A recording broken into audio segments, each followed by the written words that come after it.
Makkah Fatimah itu 100 tahun pasca wafatnya hijrahnya Kanjeng Nabi Muhammad SAW.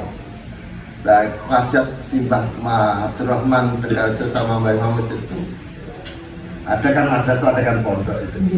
Rukat yang tertahan itu sekarang yang ilmu tertinggi di akhir zaman terbaik itu di Yaman sampai sekarang. Nah madrasah yang tertua itu Al-Azhar. Al-Azhar itu madrasah 200 tahun pasca hijrahnya Rasulullah SAW. Itu tertua di dunia. Karena masjidnya tak pondok madrasah masjid. Kalau di Turki yang sudah biasa mudah kelapa. Kalau di Indonesia NU itu dulu memegang leluri itu, tapi begitu sampai tingkat nasional, NU melegitimit dengan memasukkan pengurusnya para habaib. Padahal pusat habaib itu ditarik. Itu yang dari Ahmad bin Al-Muhajir itu yang dijual dari Basra itu. Saya itu. Mereka berhenti di situ udah bangga. Harusnya sampai ke internasional. Makanya ada terkesan kayak Pak Mahfud MD tidak pada juga. Padahal layas takhlifan nahum wazannya istahlafa atau palu nah itu ifta'ala gitu. Itu artinya diperjuangkan. Rasulullah SAW akan ada seorang pemuda Bani Tamim bernama Haris bin Haran, riwayat lain Su'aib bin Soleh. Su'aib itu kuat, sukunya orang baik. Su'aib bin Soleh itu orang yang baik juga itu. Suku dari anak orang baik itu meminta daulah itu tapak pertama khilafah di satu negeri. Saya Indonesia cek neda khilafah namanya sih daulah.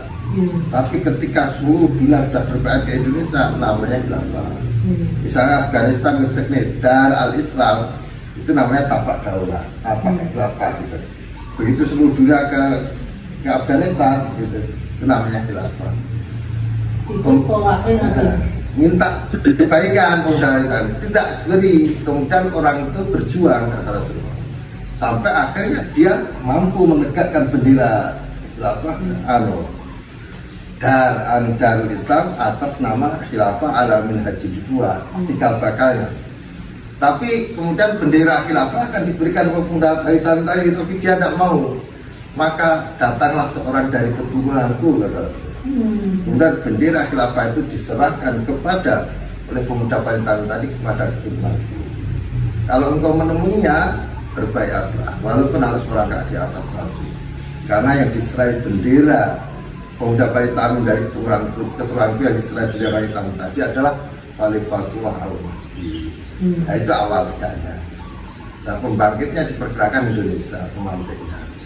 Terus puncaknya nanti di Filastin, Sam, sehingga ya memang istahlafa la yastahlifan nahum min ba'di khawfin amna itu artinya harus diperjuangkan. Jadi ketika pemuda itu meminta kekuasaan, minta daulah atau minta kebaikan, tapi tidak diberikan guna berjuang, maka bendera diserahkan. Tapi tidak mau, karena begitu saya bukan Al-Mahdi gitu. Diserahkanlah pada keturunan Rasulullah tadi, mana Al-Mahdi. Nah, pemuda itu dalam riwayat lain ada sebuah negeri yang di belakangnya sungai. Gitu. Mereka bernama Haris bin Haran itu. Dan kebaikan itu diperkirakan aku punya simpan yang merah dan putih. Dulu para alim ulama menafsiri emas dan perak, ternyata Indonesia. Nah itu di sini maka para alim ulama sepakat satunya menatap wajah tapak daulah itu dari Indonesia. Dan banyak muslim sendiri pesannya setiap sujud itu ya Allah jadikanlah aku Indonesia menjadi dar al-Islam. Muriah tamatil alamin wajah.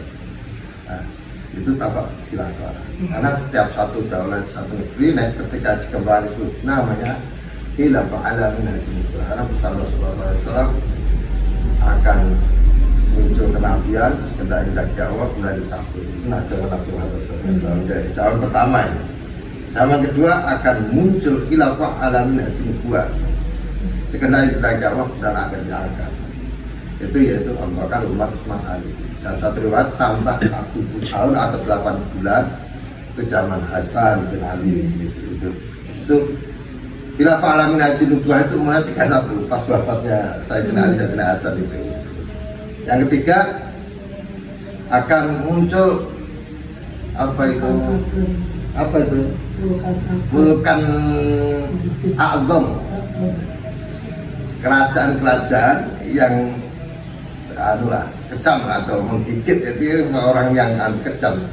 Itu Bani Umayyah 500 tahun, Bani Umayyah Bani Abbas ya 600 tahun, ditambahi Bani Fatimiyah di Mesir, terus Bani yang di Maroko itu banyak, itu sampai terakhir terus ke Utsmaniyah 1924 itu ya, itu hilang.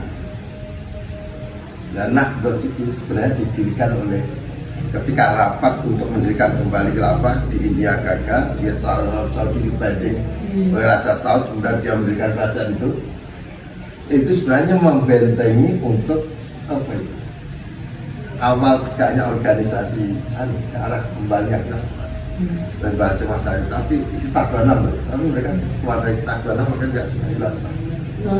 Nah itu politik praktis tentunya. Tidak boleh dulu itu dibantu pemerintah ke arah itu. Nah kecil aja masih ingat. Saya ingin lupa. Saya ketika Habib Abdullah tanya ya, si Allah kalau Abdullah anunya berdiri cakap. Yai, saya tanya satu perkara. Kenapa Gus Dur itu setiap punya statement yang tidak benarkan di selalu umatnya mentaatinya itu terjadi pasca keluarnya Nahdlatul Ulama dari wasiat Mbah Hasyim Asy'ari, Mbah Wahid Hasyim, keluar dari kita Belanda. Karena aku kita harus ketemu ya, tidak ngerti berapa di sini, dari kau dia ngurus nasa apa ya, nah kemudian akan diangkat, kemudian akan muncul Jabarin, pemaksa diktator di situ saat ini. Generasi keempat, umat Islam dihancurkan. Kayak Irak itu 1,2 juta. Untuk Muslim dihabis. Memegang senjata pemusnah massal, padahal itu keliru infonya. Dan tidak minta maaf itu. Saddam Hussein digantung, keluarga negara luas kan juta itu, 1,2 juta Muslim dihabis. Yang terkesan waktu Saddam Hussein bawa Quran aja tidak boleh di penjara. Mereka lupa kalau aku hafal 30 juz. Jadi Saddam Hussein ini hafal itu. Nah, akhirnya dihabisi. Belum Suriah dihancurkan, kemudian belum Yaman juga dihancurkan. Yaman sudah 30 tahun diperas tuh minyak. Miskin sekali sana. Minyak diambil Amerika semua. Dia cuma apa itu? Siah-siahan Houthi, Iran pinggir kita Amerika. Lah Iran itu negara kota suci keduanya Yahudi. Siah itu gak untuk Jumatan ini kayak DW ini gak boleh. Ngomong apa ya? Dubes Indonesia yang di Jumatan di roket. Sunni itu yang kejam. Suci sing ora tahu dia mafia apa Jabaria kan dan yang kelima, setelah Jabarin tadi akan muncul khilafah ala minhajin nubuwah. Kemudian Rasulullah dia ini zaman Al-Mahdi.